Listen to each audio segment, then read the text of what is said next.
আসসালামু আলাইকুম everyone, welcome back to my another video. আশা করি সবাই ভালো আছেন। অনেকদিন ধরেই ইউটিউবে ভিডিও ছাড়া হচ্ছে না, তাই ভাবলাম আজকে একটি ভিডিও করে নিই। এবং আজকের ভিডিওটি হচ্ছে একটি স্ক্রাঞ্চেস। এটাকে আপনারা খুব সহজে বাসায় বানাতে পারবেন।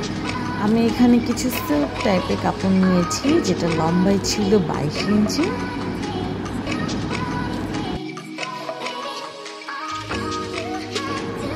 এবং চওড়ায় ছিল 5 ইঞ্চি।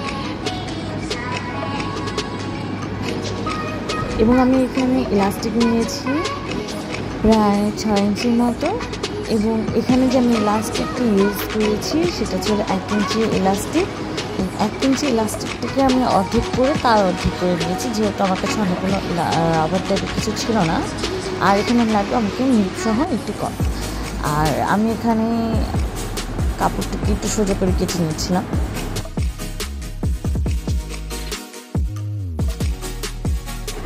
আমার কিন্তু কাটা হয়ে গেছে এবং আমি এখানে এক প্রান্তের সাথে আরেক প্রান্তে সেলাই করে দেব।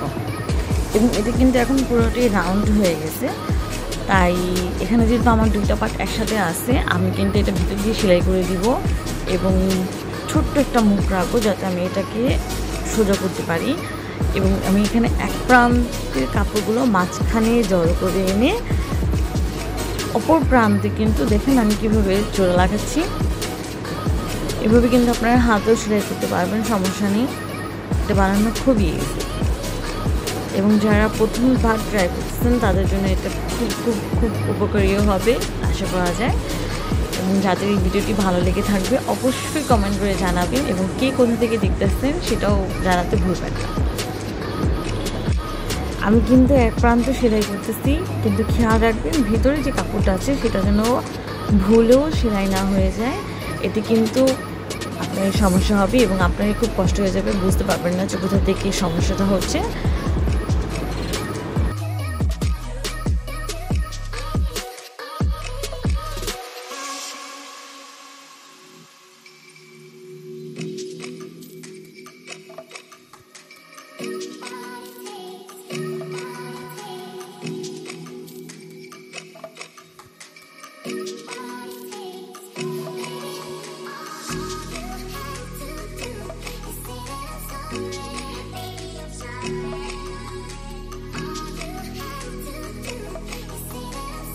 আমি যে প্রান্ত থেকে সেলাই করা শুরু করেছিলাম আমি কিন্তু প্রায় সেই প্রান্তে চলে আসছি এবং আমি এখানে প্রায় 1 ইঞ্চির মতো স্পেস রেখে ব্যাক স্টিচ দিয়ে দেবো, যাতে আমি পরবর্তীতে এটাকে সোজা করতে পারি।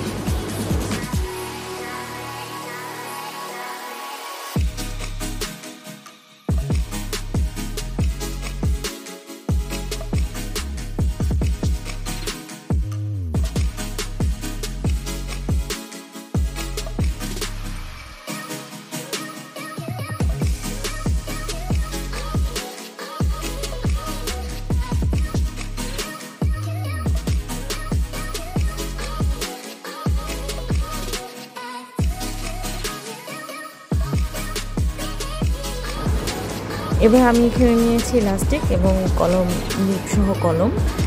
এবং আমি নিপের মধ্যে সামান্য পরিমাণ ইলাস্টিকটা দিয়ে কলমের নিপটা লাগিয়ে দিয়েছি, এতে কিন্তু শক্ত থাকে।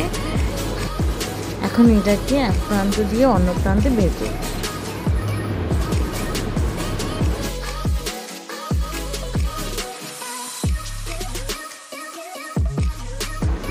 বের করা হয়ে গেলে আমি এখানে এক প্রান্তের সাথে আরেক প্রান্তে গিট দিয়ে দিয়েছি, যাতে সহজে না খুলে যায়।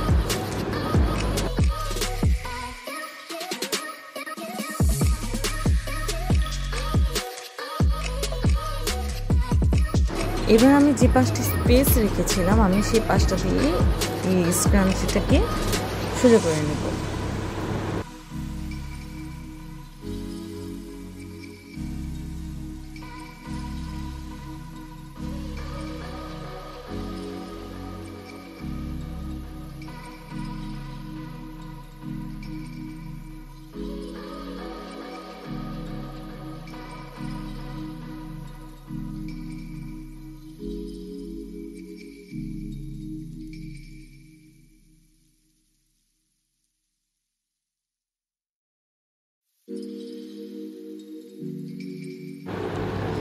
এখানে কিন্তু কাজটা শেষ হয়নি, এখানে যে একটু স্পেসটা রয়ে গেছিলো সেটাকে কিন্তু এখন সেলাই করতে হবে।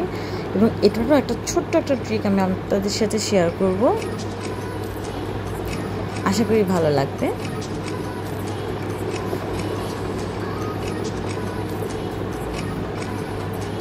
এখানে কিন্তু আপনারা যে কোনো কালার সুতা নিতে পারবেন, কারণ সেলাইটা দেখা যাবে না। আমি ভিতর থেকে কিন্তু সুইটা উঠিয়ে নিব, যাতে যে আমি সুতার শেষে যে গিটটা দিয়েছি সেটা কিন্তু যাতে ভিতরে থাকে। এবং আমি কিন্তু এখানে উপর দিয়েই অপর সাইডটাকে সেলাই করে নেব, দেন আবার অপর সাইডটাকে সেলাই করে নেব। যেভাবে আমি দেখাচ্ছি ঠিক সেভাবেই করবেন।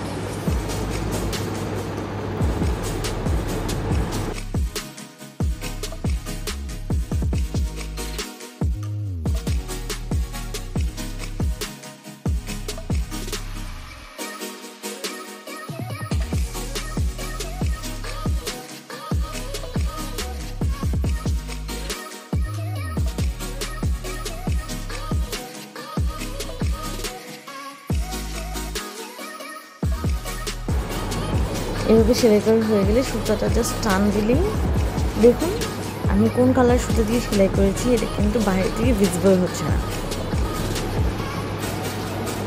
এবার আমি এখানে ছোট্ট একটা গিট দিয়ে দেব।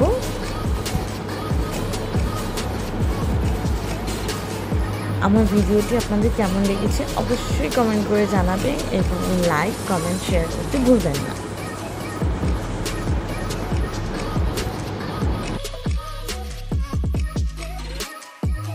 আজকে এই পর্যন্তই, আল্লাহ হাফেজ।